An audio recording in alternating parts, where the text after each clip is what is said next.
आपका हमारी इस नई वीडियो में, जहाँ हम बात करते हैं कवियों के बारे में। राम कुमार वर्मा उनमें से एक बड़े विख्यात कवि रहे और छायावादी काव्यधारा के प्रमुख कवि एवं प्रख्यात डॉक्टर राम कुमार वर्मा ने हिंदी एकांकी की शिल्प विधि को मांझा है। उन्होंने पाश्चात्मक नाटकों के समकक्ष स्तर प्रदान किया। उन्होंने हिंदी एकांकी को स्वतंत्र विधा के रूप में स्थापित कर गरिमा प्रदान की है। डॉक्टर वर्मा का कवि के रूप में एकांकियों में स्पष्ट रूप से झलकता है। सन 1930 में उन्होंने बादल की मृत्यु एकांकी जो विश्वविद्यालय के रंगमंच में दृष्टि से लिखा था, जिसमें अपनी सफलता की छाप छोड़ी। बादल की मृत्यु जो लिखा था वो काफ़ी ज़्यादा फेमस हुआ, तो चला भी सही। डॉक्टर वर्मा इसी में फेमस हुए। डॉक्टर वर्मा पाश्चात्मक शैली के एक लंबे दृश्य और अभिनयात्मक एकांकी के जनक हैं। इनका जन्म सन 1905 में हुआ था।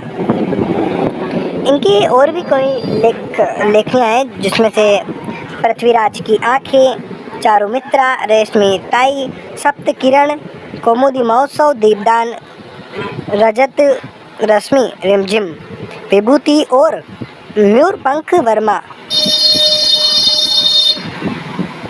वर्मा जी के एकांकियों का आधार ऐतिहासिक और सामाजिक है तथा मूल स्वर आदर्शवादी हैं। उनकी काव्यात्मक अलंकृत शैली के कारण आदर्शवाद और विपुष्ट हो गया। सामान्यतः एकांकियों को दो वर्गों में बांट सकते हैं: पढ़े लिखे मध्यम वर्गीय दंपति के बीच उठने वाली प्रेम संबंधी समस्याओं के संबंध में एकांकी तथा ऐतिहासिक एकांकी। यद्यपि दोनों विषय वस्तु भिन्न भिन्न हैं, लेकिन परिणति एक ही है: आदर्श की स्थापना। करें अगर इनकी पढ़ाई की तो उनके छायावादी होने का जो कारण भी है, उनके नारी चरित्र, अंग्रेजी शिक्षा और आधुनिक परिवेश में अपना नया व्यक्तित्व खोजते खोजते पुरातनता की केचुअल की ओर नहीं छोड़ पाते। लेकिन उनके ऐतिहासिक एकांकी त्याग, उदारता, क्षमा, बलिदान, सेवा आदि आदर्शों को समाहित किए हुए हम गांधी युग का प्रभाव कर सकते हैं। लेकिन इस प्रभाव में राष्ट्रीय संदर्भों का अभाव है। आरंभ, कौतूल, संकलन, त्रय, चरम सीमा आदि वर्मा जी के एकांकियों में देखे जा सकते हैं। आपकी रंग सूचना विस्तृत, व्यापक और चित्रमय होती है। उपक्रम, उपसंहार आपके शिल्प के नए प्रयोग में है। इसमें लिखने वाले ये राम कुमार वर्मा ने लिखा एक उत्सर्ग नामक लेख, उसके बारे में हम आज बात करेंगे। राम कुमार वर्मा का एक अत्यंत महत्वपूर्ण है एकांकी है।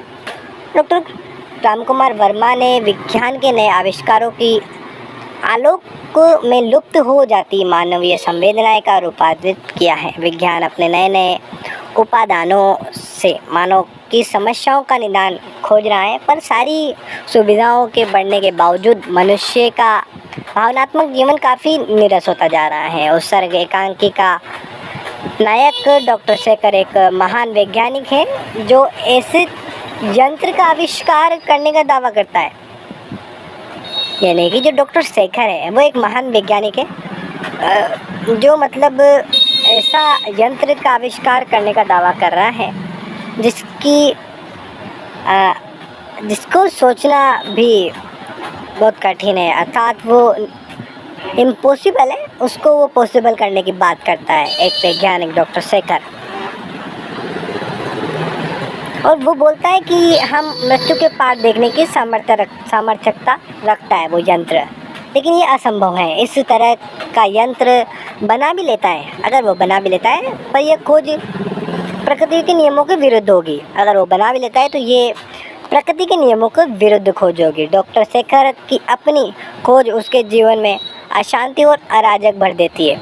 उसे न अपनी पुत्री का प्रेम मिलता है और न प्रेमिका का। उसके समक्ष यही संकट आता है कि यदि वह अपनी व्यक्तिगत दुनिया को, जिसमें प्रेम है, लगाव है, आत्मीय सुख है, बचाना चाहता है, तो उसे अपनी खोज को नष्ट करना होगा। डॉक्टर शेखर अपनी व्यक्तिगत दुनिया को बचाने के लिए अपने यंत्र को नष्ट कर देता है, यही उसका उत्सर्ग है। तो वो उस यंत्र को अपने प्रेम को बचाने के लिए नष्ट करता है। धन्यवाद। अगर आपको हमारी वीडियो पसंद आई हो, नए हैं तो चैनल को सब्सक्राइब करें, बेल आइकन प्रेस करें, जिससे कि आपको हमारी अगली वीडियो का नोटिफिकेशन मिले। धन्यवाद।